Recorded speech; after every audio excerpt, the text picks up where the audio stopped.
Olá a todos, vamos para a nossa aula Kinevin número 4, que é para falar um pouquinho sobre narrativas. E também, por que não, sobre conflitos, ok? Como sempre, nós vamos desenhar aqui o nosso clássico já conhecido por todos, Framework Kinevin, ok? Então vamos aqui desenhá-lo.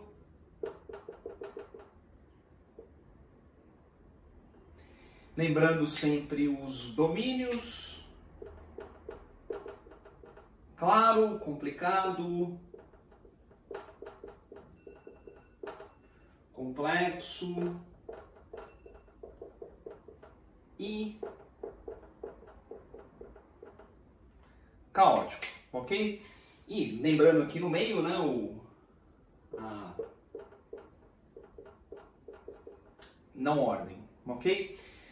E quando nós falamos de narrativas, narrativas são cenas, são situações, são storytellings do nosso cotidiano.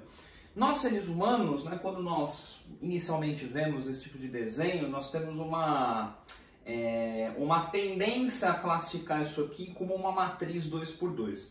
O primeiro contato que eu tive com isso lá em 2015 para 2016, eu também realmente tratava isso aqui como uma matriz 2x2. Se você assistiu um vídeo meu aí de alguns anos atrás, inclusive até a pronúncia eu pronunciei errado. Eu falava Kinevin, né? E aí eu vim entender que era Kinevin.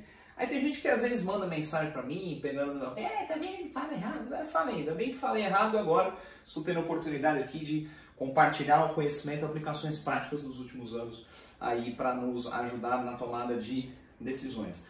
Lembrando, o Kinevin é um framework que interpreta habitats e ajuda na tomada de decisão, ok? Ele não é o one size fits all, ele não vai resolver todos os seus problemas, ok? Às vezes algumas pessoas começam a filosofar demais aqui, inventar coisa aqui que não existe, nem precisa, e nem é o Kinevin que você vai usar para tomada de decisão, ok? Mas vamos falar agora das narrativas, tá bom? Eu vou trazer narrativas do meu cotidiano, depois eu vou falar um pouquinho sobre conflitos, ok? E aí nós fechamos a nossa aula número 4. Quando nós falamos do domínio claro, né? Lembra que o domínio claro ele é o domínio do checklist? Eu posso ter várias perspectivas de domínios claros, ok?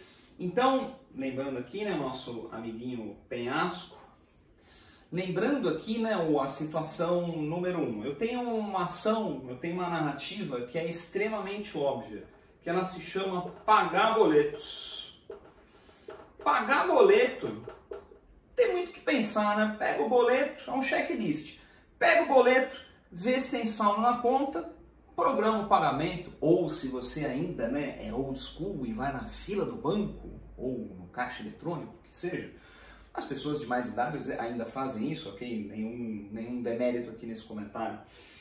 Pagar boleto ela é uma ação que, embora clara, ela está aqui num liminal para o caos. Por quê? Porque se eu deixar de pagar meus boletos, meu amigo, no dia seguinte é credor vindo, é conta de telefone desativando, é conta de luz, é Serasa, é ligação de call center 24 horas na tua orelha falando, você está devendo, você está devendo, você está devendo, vou cortar. Aí é escritório jurídico, né? Caso você já tenha passado por algum tipo de situação parecida, você sabe o quanto você mergulha aqui em caos, dependendo do boleto, dependendo do valor, né?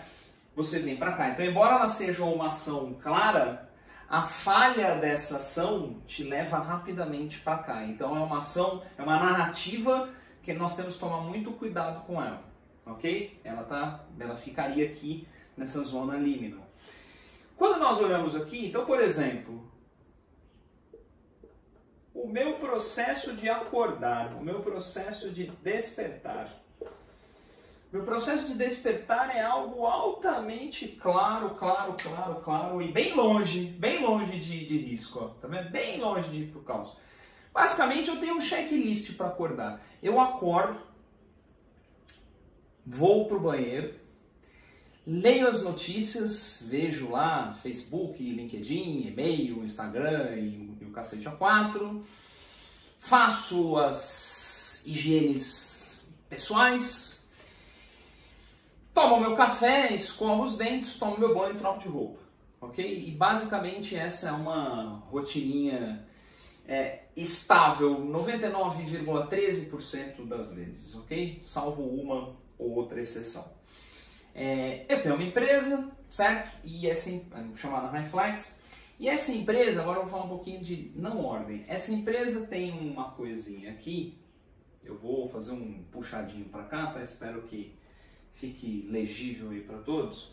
Eu tenho uma caixinha aqui chamada fechamento financeiro.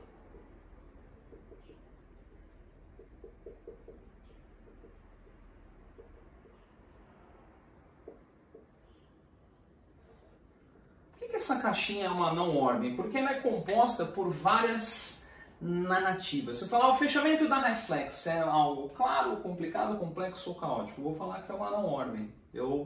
Porque eu preciso decompor essa narrativa aqui em passos menores, ok? Então nós temos aqui, primeiramente, né, algo chamado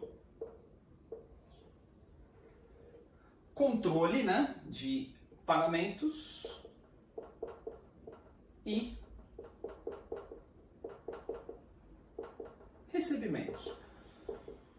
Em outras palavras, contas a pagar e contas a receber, ok?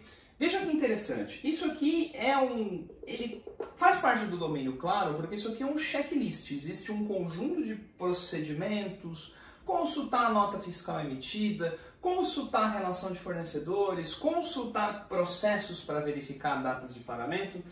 Porém, isso aqui já exige uma expertise técnica um pouco maior. Então lembra, né, que o domínio complicado é o domínio do especialista técnico.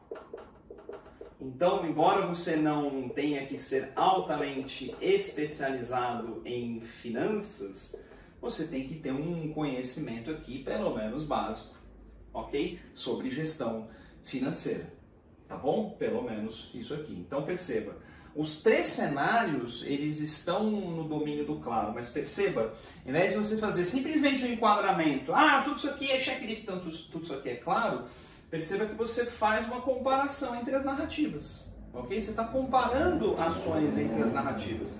Isso te ajuda na tomada de decisão. Cara, essa narrativa aqui não pode dar errado. Isso aqui, aliás, não é que não pode dar errado, eu preciso me proteger de cair aqui, ok? Tenho que fazer isso aqui tem que dar certo, ok? Isso aqui é feito para, não é que tem que dar certo, isso aqui é feito para dar certo. Isso aqui é algo estável, rotineiro, que eu tenho que manter estável, rotineiro e controlado para também não saltar para cá. Isso aqui é algo estável e rotineiro, porém eu preciso de especialista técnico. Tá bom? Ou seja, aqui, por isso que essa zona, né, entre o claro e o complicado, é interessante sempre representar por essa linha pontilhada. Porque, de novo, essa linha, né, relembrando aí a aula, isso aqui depende diretamente do fator humano. Okay? Isso aqui é fator humano, isso aqui é skill, isso aqui é habilidade. Isso aqui vai de pessoa para pessoa, tá bom? Aí, vou apagar aqui o fechamento financeiro, né, que é a nossa não ordem que nós começamos a decompor em narrativas menores. Existe uma análise aqui chamada fluxo de caixa.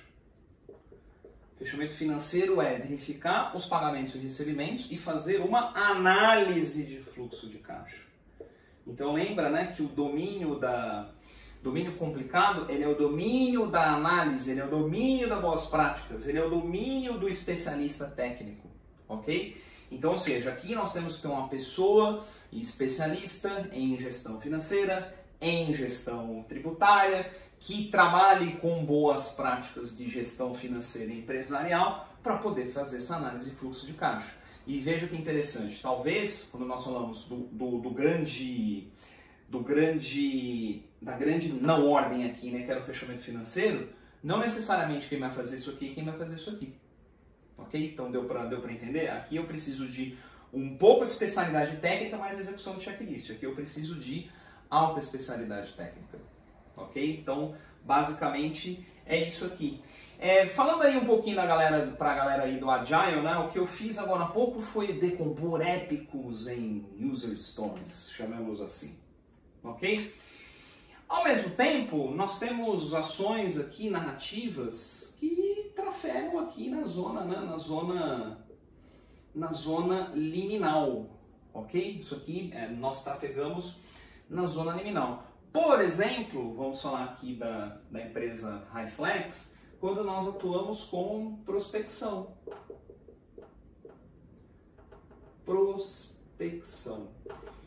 Por que isso aqui é um ambiente que trafega nessa zona liminal?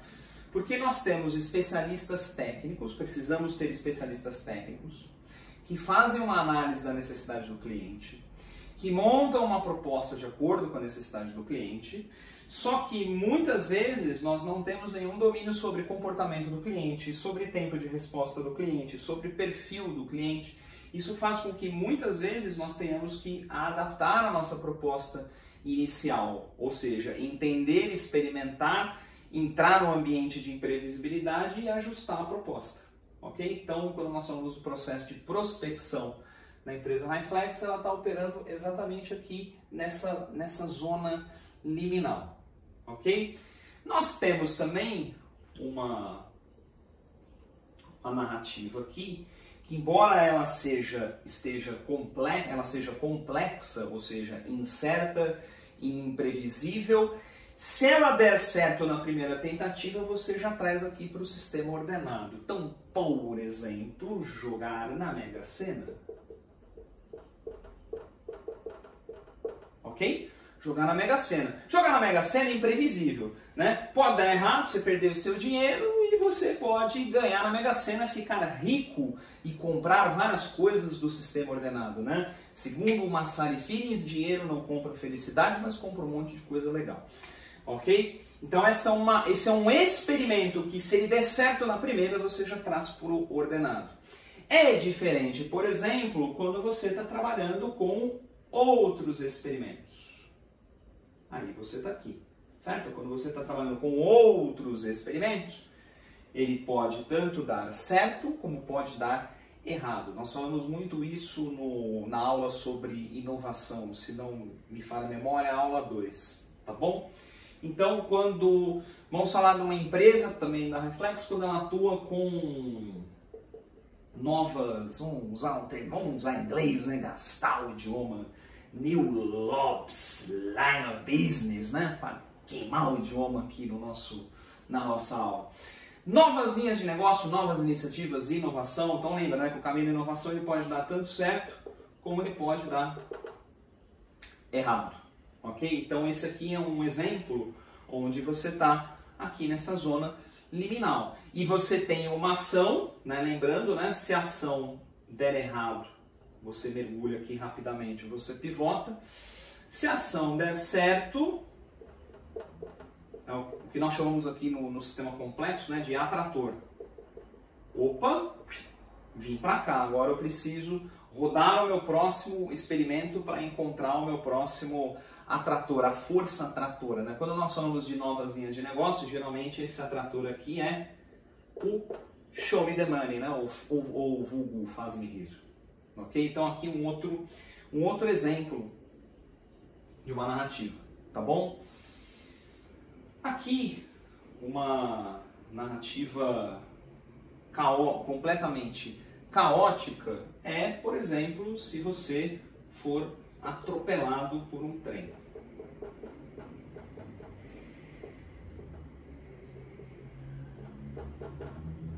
Por que você tá para cá, meu amigo? Você tá para cá, você foi atropelado por um trem, você vai dessa para uma melhor, certo? Já era, game over. Só que é uma narrativa que ela tá caindo aqui, ó, fim da linha, tá bom? E eu posso ter uma narrativa, exatamente aqui, ó. Do mesmo jeito que aqui é uma ação clara, que se ela falhar você vem para cá, eu posso ter um cenário aqui que você aciona um dispositivo e você volta rapidamente para cá. Então, por exemplo, né, aí aqui estou falando do mundo da TI agora, tá? Estou usando metáforas. Queda do servidor. Queda do servidor de TI, geralmente vai lá o cara de infraestrutura e aciona um checklist, pega um plano de fallback, sobe o servidor de contingência, ele faz alguma coisa, né? Tem uma ação aqui que ele traz rapidamente para cá. Então, na verdade, não é nem a queda do servidor aqui a ação, né? Na verdade, aqui a ação é a subida do servidor. Mas aqui, olha que interessante, né? Se nós fizermos esse exemplo aqui da subida do servidor, é bem interessante. Porque se eu fosse posicionar em algum lugar aqui no Kineve, eu posicionaria ele até mais aqui, ó. Ixi, agora vai ficar pequena a letra, né? Mas estamos falando da subida do servidor. Vitor, por que aqui? Porque é uma ação que, olha só, depende, ó, tá pertinho do complicado, ó, depende do especialista técnico para subir, e se subir você já traz rapidamente para cá e tira do caos momentâneo em que ele se encontrou, tá bom? Então, qual que é o sistema de narrativas? Quando você vai interpretar um determinado contexto, faça um storytelling desse contexto e entenda as ações aqui dentro do Kinevin, para você entender qual as melhores decisões você toma em cada uma das narrativas. Ou também que gestão de risco, que nem aqui é gestão de risco, cara, não posso pagar. Aliás, não posso deixar de pagar, ok? Onde a gestão de conflito poderia entrar aqui, tá bom? Então agora me permitam apagar um pouco esses rabiscos feitos aqui.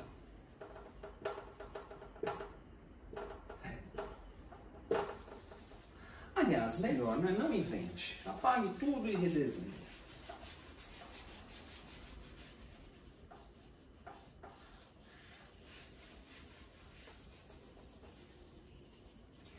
Então vamos pegar um exemplo de um conflito.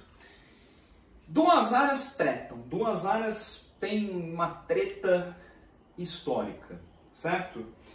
Nós vamos usar uma outra técnica da Cognitive Edge chamada Feature Backwards, ok? Feature Backwards.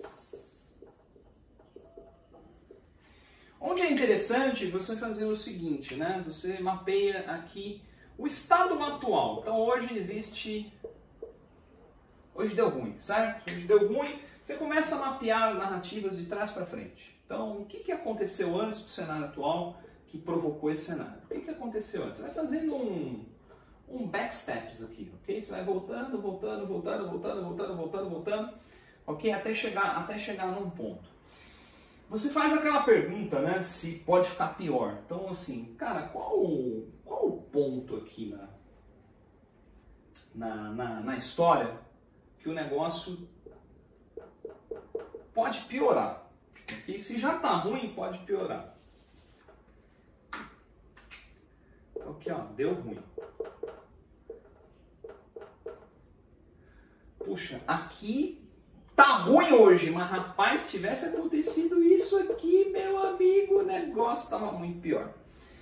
Ao mesmo tempo, tenta achar aqui nessa história qual o ponto de inflexão, né, onde se houvesse alguma intervenção, se algo tivesse sido diferente, nós iríamos para o nirvana celestial, onde todos seriam amiguinhos, dando abraços calorosos e batendo fotos com taças de champanhe na mão nas festas de confraternização de fim de ano da empresa.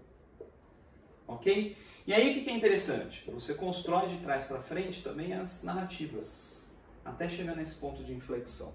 Ok?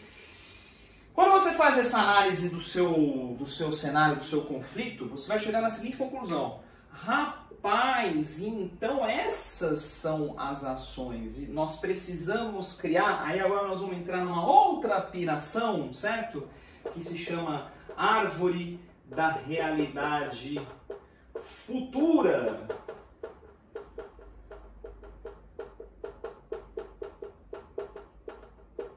De um cabra chamado Goldratt, vulgo papai da teoria das restrições, certo? O que você vai pensar? Você vai fazer o seguinte: opa, para acontecer isso aqui, eu preciso criar uma ação. Eu tenho uma ação que ela potencializa isso. Se ela potencializa isso, ela me leva para isso, ok? Essa ação, né, dentro do conceito da árvore da realidade, ela é chamada de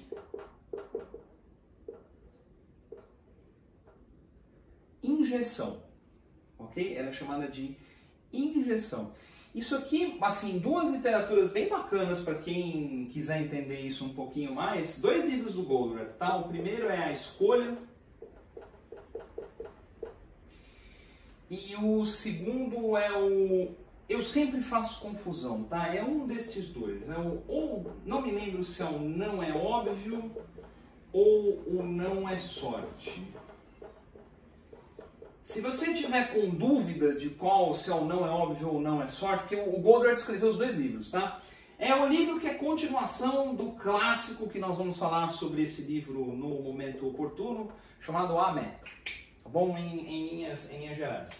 Então você vai criar injeções para essas ações que poderiam te levar ao nirvana celestial. O que você acabou de montar aqui? Você acabou de montar aqui as narrativas, meu jovem, minha jovem. Você tem narrativas. E quando você tem narrativas, o que você faz? Você desenha Kinevinzinho no quadro, na cartolina, na parede, no quadro branco, seja lá onde for, e começa a trabalhar com essas narrativas aqui dentro do Kinevin. Então, puxa, essa aqui é uma injeção óbvia. Cara, se a gente fizer isso aqui, resolve o problema. A gente sai disso aqui só tomando essa ação. Puxa, essa ação aqui ela é experimental. Qual a meta? Qual o alvo? Qual que é o atrator? O que eu quero ter como um resultado curto? Como um quick win? Como um ganho de curto prazo? Para poder colocar uma nova injeção e mexer no sistema. Puxa, hoje nós estamos sofrendo aqui porque falta o cabra aqui que precisava ter expertise técnica. Então agora tem 2 áreas, cheia de gente perdida e não tem especialidade técnica. Bota especialista técnico que resolveu o trem todo. Ok? Basicamente, meus queridos jovens, é sobre isso. Aula 4, narrativas e conflitos. Grande abraço.